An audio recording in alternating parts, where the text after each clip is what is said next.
एक बार की बात है। कोल्हापुर नाम के गांव में निर्मला नाम की एक औरत रहा करती थी। उसकी गांव में पान की एक दुकान थी। उसके बनाए गए पान पूरे गांव में मशहूर थे। जो भी एक बार खाता वो बार बार आता। और निर्मला दीदी, एक पान तो लगाना। अरे वाह, तू तो बड़े दिनों बाद दिख रहा है। कहाँ गायब था? कुछ नहीं दीदी, वो बस दुकान के काम से बाहर जाना पड़ा। पर एक बात कहूँ, वहाँ सब कुछ था, लेकिन आपके जैसा पान बनाने वाला नहीं था। ये तो गांव वालों का प्यार है कि सबको मेरा पान इतना पसंद आता है। आराम से बैठकर खाओ। बहुत बहुत शुक्रिया।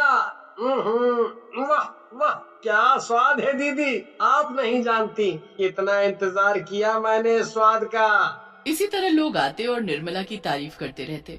एक दिन निर्मला की दुकान के सामने प्रकाश अपनी दुकान लगा देता है, लेकिन वो देखता है कि कोई भी उसकी दुकान पर नहीं आ रहा। सब निर्मला की दुकान पर जा रहे हैं। लगता है इस निर्मला का कुछ करना पड़ेगा। इस तरह चलता रहा तो ये काम भी छोड़ना पड़ेगा, और मैं एक औरत से हार नहीं मान सकता। इसको तो सबक सिखाना पड़ेगा। इसके बाद प्रकाश अपने छोटे भाई मोहित को निर्मला की दुकान पर पान खाने भेजता है। एक पान बना के देना। ठीक है। मोहित ने चुपके से पान में एक कांच का टुकड़ा डाल दिया। ये खिलाती हो तुम? अरे लोगों, हाँ देखो, अभी मरते मरते बचा हूँ मैं। ये देखो भाइयों, इस पान में ये कांच का टुकड़ा। अरे कितनी लापरवाह हो तुम। अभी मुझे कुछ हो जाता तो? हैं? रुको, अभी बताता हूँ, अभी बताता हूँ पुलिस को ये सब। इसके बाद वो पुलिस के पास जाता है और पुलिस को सब बता देता है। सुनो निर्मला, कल से तुम्हारा ये ठेला दिखने ना पाए, समझी? तुम्हारी इस लापरवाही से किसी की जान जा सकती थी। साहब, मुझे नहीं पता ये कैसे हुआ। मैं तो यहाँ कई सालों से पान बना रही हूँ। आज तक ऐसा कभी नहीं हुआ साहब। अरे मोरी मैया, तो क्या कहना चाहती हो? मैंने डाला है वो कांच उसमें, हैं? नहीं भाई, मैं बस ये कहना चाहती हूँ कि मुझे नहीं पता ये सब कैसे हुआ। देखिए साहब, इसकी उम्र हो गई है। मुझे नहीं लगता इसका इस तरह काम करना सबके लिए ठीक रहेगा। आपसे गुजारिश है, आप जो भी फैसला ले सबकी भलाई को ध्यान में रखते हुए लें। देखो, कल से तुम यहाँ काम नहीं करोगी, समझी? इसके बाद इंस्पेक्टर वहाँ से चले गए। निर्मला ने अपनी दुकान बंद की और घर चली गई। रास्ते भर वो बस रोए जा रही थी। घर पहुंचकर उसने हाथ मुंह धोया और लेट गई। आधी रात को जब निर्मला सो रही थी तभी उसे अचानक दिल का दौरा पड़ा और उससे उसकी मौत हो गई। ये मेरे साथ क्या हो गया भगवान? मैंने पूरी जिंदगी ईमानदारी से काम किया, फिर मेरे साथ ये सब क्यों हुआ? मैंने हमेशा आपकी पूजा की, फिर आपने मेरे साथ ऐसा क्यों किया? क्यों किया? इसके बाद निर्मला जोर जोर से रोने लगी। तभी अचानक से वहाँ एक तेज रोशनी चमकी। रोशनी से आवाज आई, निर्मला मत रो। तेरे साथ जिन लोगों ने भी ये सब किया है उनको इसका फल जरूर मिलेगा, और वो फल उन्हें तू देगी। कौन है वो जो तुम्हारी दुकान में उस दिन आया था? उसने ये सब तुम्हारी दुकान के सामने खुली नई दुकान के मालिक के कहने पर किया था। उन्होंने अपने मतलब के लिए मेरी जिंदगी भर की मेहनत को मिटा दिया। उन्हें इसकी सजा जरूर मिलेगी। कुछ दिनों बाद मोहित अपनी साइकिल पर बैठकर पास के गांव से आ रहा होता है। तभी उसकी साइकिल की चेन खराब हो जाती है। हे भगवान, ये भी अभी होना था। सत्यानाश हो इस चैन का। क्या करूं अब? थोड़ी देर में रात भी होने वाली है। इसके बाद मोहित साइकिल पकड़कर रास्ते पर आगे बढ़ने लगा। तभी उसे जोर जोर से हंसने की आवाज आने लगी। कौन है? कौन है? हे भगवान, कहाँ फंस गया मैं? इसके बाद मोहित ने साइकिल वहीं छोड़ दी और घर के लिए भाग गया। क्या हुआ जी, भूत देख लिया क्या? नहीं, सब ठीक है। तुम जाओ, खाना लगाओ, हाथ मुंह धो के आता हूँ तब तक। इसके बाद मोहित बाहर हाथ मुंह धोने लगता है, लेकिन अचानक नल से खून निकलने लगता है। मोहित जैसे ही अपने हाथ में खून देखता है वो डर के मारे नीचे गिर जाता है और जोर जोर से चिल्लाने लगता है। उसी समय उसकी पत्नी वहाँ पहुँच जाती है। क्या हुआ जी, सब ठीक तो है? क्यों चिल्लाए आप? खून! खून! खून? कैसा खून? कुछ भी तो नहीं है, कितना साफ पानी आ रहा है, ये देखिए। आप ऐसा करिए, अंदर चलिए और खाना खा लीजिए। आप थक गए हो इसीलिए ऐसी बातें कर। इसके बाद वो दोनों खाना खाने लगते हैं, लेकिन जैसे ही मोहित खाने का निवाला मुंह में डालता है खाना पान में बदल जाता है और पान में से बहुत ज्यादा कांच भी चुभे हुए होते हैं। मोहित ये सब देखकर वहीं पर बेहोश हो जाता है। इसके बाद जब मोहित को होश आता है तो वो देखता है कि वो एक घने जंगल में है। कौन हो तुम? हैं? ये सब क्यों कर रही हो? मैंने तुम सबका क्या बिगाड़ा है? मैं बताऊं क्या बिगाड़ा है तूने?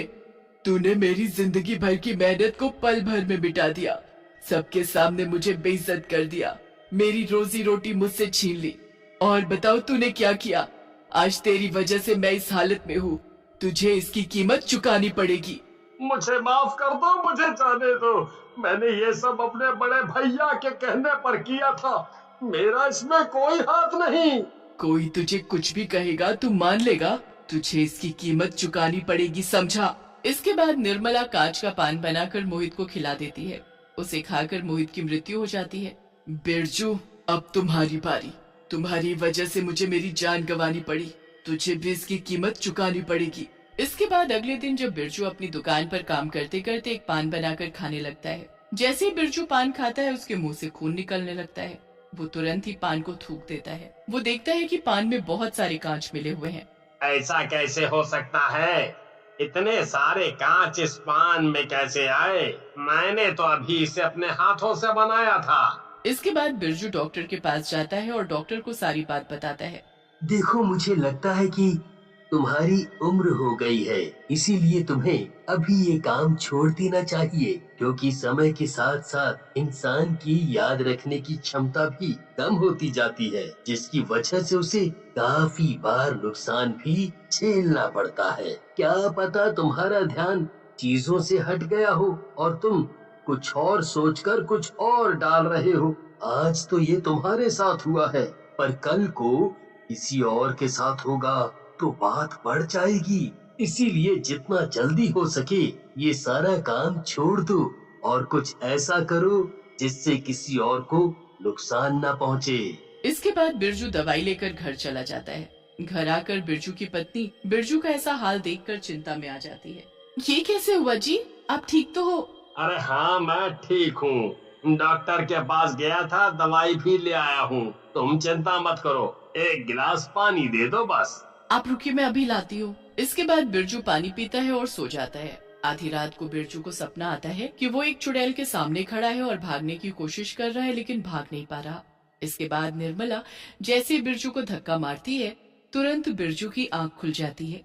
वो देखता है उसके सामने निर्मला खड़ी है। तुम? हाँ, मैं पहचाना, क्योंकि जब भगवान किसी के पापों की सजा देना चाहता हो ना, तब वो हर वो काम करता है जिसके बारे में हम सोच भी नहीं पाते हो। और तुझे तेरे पापों की सजा मैं दूंगी, समझा तू? तेरी वजह से मेरा काम रुक गया, मुझे मेरी जान तक गंवानी पड़ी। तुझे इसकी सजा चुकानी पड़ेगी, समझा तू? जा सबको बता कि उस दिन वो तूने किया था। जा बोल उन्हें, तेरे पास शाम तक का ही वक्त है। इसके बाद अगले दिन बिरजू ने पूरी पंचायत के सामने अपनी गलती मान ली। मैं जानता हूँ मैंने गलती की, मुझे माफ करो आप सब। हमसे क्या माफी मांगते हो? जिसके साथ गलत किया है उससे मांगो। काश निर्मला दीदी जिंदा होती, उनसे हम सबको भी माफी मांगनी चाहिए। उन्होंने इतने साल हमारे साथ काम किया।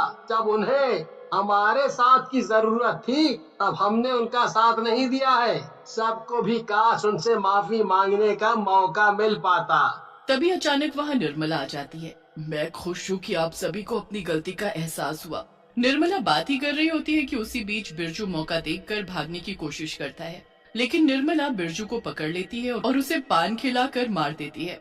इस दिन के बाद कभी भी किसी को निर्मला दिखाई नहीं देती और निर्मला की आत्मा को मुक्ति मिल जाती है।